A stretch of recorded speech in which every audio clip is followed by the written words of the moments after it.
Selamat pagi, Bu Dian dan teman-teman. Kami dari kelompok 3 eh, ingin mempresentasikan hasil pekerjaan kami. Anggota kelompok kami terdiri dari Audrey Betseba, nomor absen 5, Pet Sabdiel, nomor absen 7, Enrique, nomor absen 15, Farel Ezra, nomor absen 17, dan Stefanus Putra, nomor absen 25. Bagian A yaitu menentukan informasi penting dalam sejarah. Yang pertama, pengertian teks cerita sejarah. Teks cerita sejarah adalah teks yang berisi tentang kejadian masa lalu atau narasi yang mengandung unsur sejarah. Yang kedua, ciri-ciri teks sejarah. Cerita sejarah memiliki ciri-ciri yang membedakan teks cerita sejarah dengan teks cerita lainnya. Yang pertama ada disajikan secara kronologis, berbentuk cerita ulang, isinya dapat berupa fakta, dan menggunakan konjungsi temporal. Yang ketiga, ada jenis-jenis teks cerita sejarah. Jenis-jenis teks cerita sejarah terbagi menjadi dua, yaitu A. Teks cerita sejarah berdasarkan fakta sejarah. Dengan kata lain, teks ini berdasarkan fakta sejarah atau sejarah sebenarnya, di mana tokoh dalam teks cerita benar-benar ada. Yang B, teks cerita sejarah fiksi, yang berarti bahwa mengambil latar masa lalu, namun tokohnya bersifat fiktif atau tidak nyata. Next. 4, ada informasi penting dalam sejarah sebagai berikut. Yang pertama, A. Informasi dalam teks cerita atau novel sejarah. Teks cerita dan novel sejarah pasti memiliki informasi penting. Langkah-langkah menemukan informasi dalam teks sejarah adalah yang pertama, membaca teks cerita sejarah dengan seksama. Yang kedua, mencari dan mengidentifikasi pokok isi dalam teks cerita sejarah atau novel sejarah, serta mencatat pokok-pokok isi dalam teks cerita sejarah atau novel sejarah. Yang B, ada unsur pembangun teks cerita sejarah.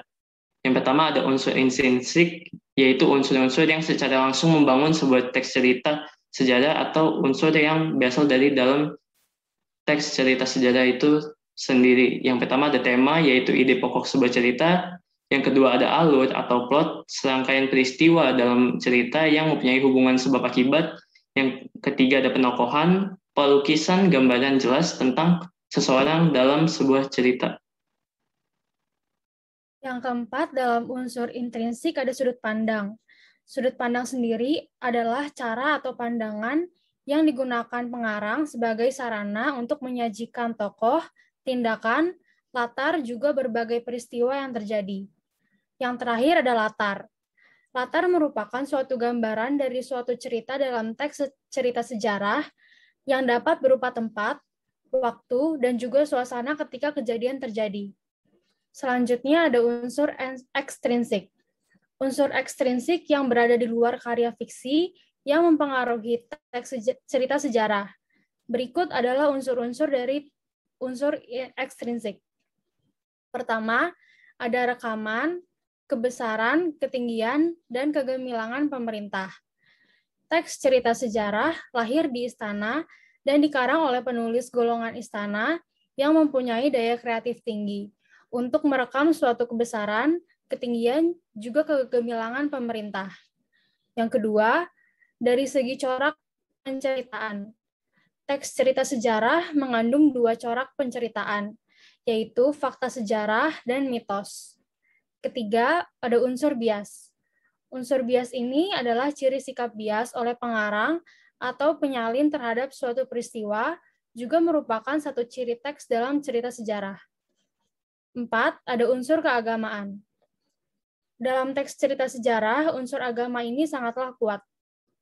Selanjutnya, unsur politis. Dalam teks cerita sejarah, biasanya terdapat konflik tentang perebutan kekuasaan atau daerah kekuasaan yang berhubungan dengan politik. Selanjutnya, ada unsur ekonomi. Teks cerita sejarah biasanya menceritakan kehidupan ekonomi pada zaman itu. Misalnya, berdagang, mencari ikan, atau bertani. Terakhir, ada unsur sosial. Dalam teks cerita sejarah, biasanya terdapat jenjang sosial, misalkan antara raja dan rakyat, atau antara penguasa dan juga rakyat. Lalu yang berikutnya, B, nilai-nilai dalam teks cerita sejarah. Cerita sejarah merupakan sebuah cerita yang menggambarkan kehidupan pada masa lampau. Dalam cerita sejarah, kita dapat melihat nilai-nilai yang terkandung dalam cerita tersebut. Nilai-nilai ini beberapa ada yang masih relevan dalam kehidupan pada masa kini, namun sudah mulai luntur atau ditinggalkan pada kehidupan modern. Lalu bagaimana kita menentukan nilai-nilai tersebut dalam teks sejarah? Berikut adalah penjelasannya. Yang pertama, langkah menentukan nilai-nilai dalam teks sejarah. Yang pertama, membaca teks sejarah dengan seksama. Dengan begitu, kita dapat menyerap apa saja isi dari teks sejarah tersebut. Lalu yang kedua, menelaah perbuatan tokoh dalam cerita. Dengan memperhatikan perbuatan-perbuatan yang dilakukan tokoh, kita bisa menentukan mana yang patut dicontoh dan dijadikan nilai moral untuk kehidupan sehari-hari. Lalu yang ketiga, menentukan nilai yang terkandung dalam teks sejarah. Dan yang keempat, menyimpulkan nilai yang terkandung dalam teks sejarah menggunakan bahasa sendiri. Lalu, apa saja nilai-nilai yang terkandung dalam teks sejarah? Berikut adalah nilai-nilainya. Yang pertama, nilai moral. Ini adalah nilai-nilai yang berkaitan dengan perbuatan baik serta buruk yang menjadi pedoman kehidupan manusia secara umum. Lalu yang kedua, nilai religius merupakan nilai mengenai konsep kehidupan religius atau keagamaan berupa ikatan atau hubungan yang mengatur manusia dengan Tuhannya. Lalu yang ketiga, nilai budaya merupakan nilai yang disepakati dan tertanam dalam suatu masyarakat, lingkup organisasi, lingkup masyarakat yang mengakar pada suatu kebiasaan, kepercayaan, simbol-simbol, dan karakteristik tertentu. Dan yang terakhir, nilai sosial, yaitu merupakan nilai yang dianut oleh suatu masyarakat mengenai apa yang dianggap baik dan apa yang dianggap buruk oleh masyarakat. Selanjutnya, keterkaitan nilai teks sejarah dengan kehidupan masa kini.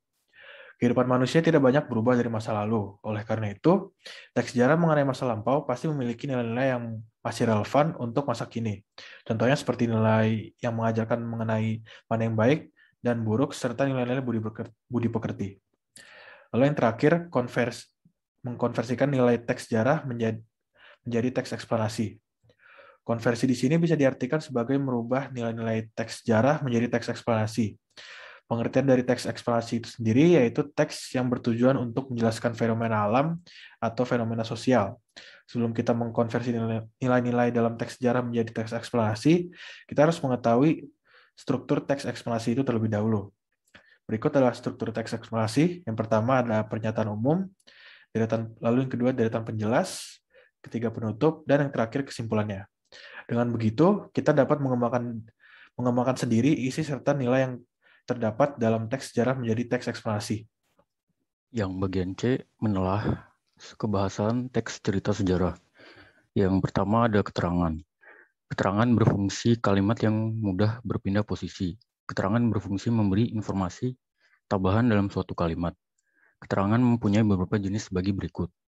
Yang pertama ada keterangan tempat, yang menandai keterangan tempat seperti di, ke, dari, dan di dalam. Yang kedua, keterangan waktu, menandai dalam keterangan waktu seperti pada, dalam, sesudah, sebelum, dan setelah. Yang ketiga, ada keterangan alat, yang berfungsi menandai keterangan dengan. Yang keempat, keterangan tujuan, menandai keterangan alat agar supaya untuk, demi, bagi, dan dalam. Yang kelima, ada keterangan cara, berfungsi menandai keterangan cara dengan secara dan dengan cara.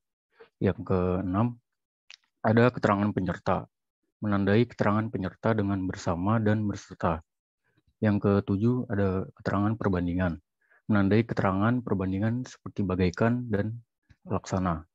Yang ke-8 ada keterangan sebab, yang menandai keterangan ini adalah karena dan sebab. Lalu yang kedua ada kata sifat. Kata sifat merupakan kata yang menerangkan nomina atau kata benda. Ciri kata sifat adalah dapat digabung dengan kata yang lebih dan sangat. Kata sifat sering digunakan dalam novel sejarah yang sering ditemukan untuk menggambarkan tokoh, tempat, atau suasana. Lalu yang ketiga, bahasa kias. Kata kias merupakan penyimpangan pengguna bahasa oleh penutur dari bahasa yang digunakan sehari-hari. Yang A, makna simbolik.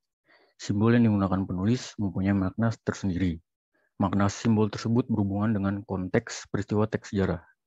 Yang kedua, yang B, ungkapan. Yang ungkapan ini merupakan salah satu bahasa kias yang digunakan dalam penulisan novel sejarah. Ungkapan ini bagian dari kelompok kata atau gabungan kata yang menyatakan makna unsur-unsurnya yang mempunyai makna baru. Yang bagian D, yaitu menyusun teks cerita sejarah pribadi. Beberapa cerita sejarah tersebut mengisahkan perjalanan hidup seseorang. Anda juga dapat menyusun cerita sejarah pribadi berdasarkan perjalanan hidup Anda. Yang pertama ada membuat teks sejarah pribadi. Teks sejarah pribadi adalah teks yang berisi mengenai peristiwa dari Anda kecil hingga saat ini. Perbedaan teks sejarah pribadi dengan biografi itu, yaitu biografi ditulis oleh seorang orang lain yang biasanya pada saat yang bersangkutan tiada, sedangkan teks cerita sejarah pribadi itu ditulis oleh orang yang mengalami kejadian tersebut. Perbedaan dengan pengalamannya itu, jika pengalaman hanya menceritakan satu kejadian saja. Yang berikutnya ada menyunting teks cerita sejarah. Yang berikutnya adalah langkah-langkahnya adalah sebagai berikut. Yang A, membaca keseluruhan naskah teks cerita sejarah. Yang B, mencermati kesalahan penulisan. Yang C, memperbaiki kesalahan yang ditemukan dalam naskah teks cerita sejarah.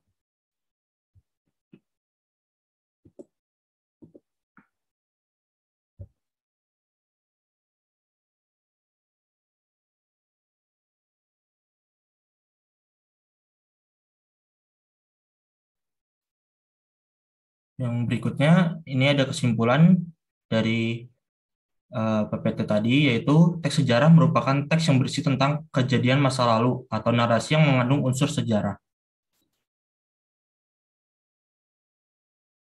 Kelompok lain yang ingin bertanya, silakan. Permisi, nama saya Timothy Rafael Nathanael, absen 29. Saya ingin bertanya, fungsi dari teks cerita sejarah itu apa sih? Maaf. Apa perbedaan teks cerita sejarah berdasarkan fakta sejarah?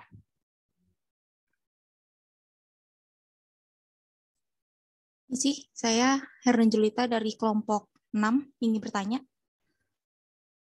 Apa fungsi keterangan tempat dalam teks cerita sejarah? Oke, terima kasih atas pertanyaannya. Di sini saya akan menjawab pertanyaan dari Herlin, yaitu apa fungsi dari keterangan tempat dalam teks cerita sejarah, ya. Jadi fungsi keterangan tempat dalam teks sejarah itu untuk menerangkan tempat kejadian dalam sebuah teks sejarah. Nah, biasa preposisi yang digunakan dalam menandai keterangan tempat itu ada ke, di, dan dari. Sekian dari penjelasannya. Baik, di sini saya akan menjawab pertanyaan dari Timothy. Jadi, apa perbedaan dari teks cerita sejarah yang berdasarkan sejarahnya? Yang pertama di sini adalah teks cerita sejarah berdasarkan fakta sejarah. Teks sejarah yang berdasarkan fakta sejarah ini disusun berdasarkan fakta sejarahnya. Dan tokoh-tokoh di dalam sejarah ini benar-benar ada. Begitu juga dengan latar serta kronologisnya yang diceritakan dalam teks sejarah ini. Lalu yang kedua ada teks cerita sejarah fiksi. Teks cerita ini memiliki latar peristiwa masa lalu. Namun tokohnya yang digambarkan ini bersifat fiktif, tapi latar dan waktunya berupa fakta. Sekian dari saya, terima kasih. Sekian dari kelompok kami, terima kasih.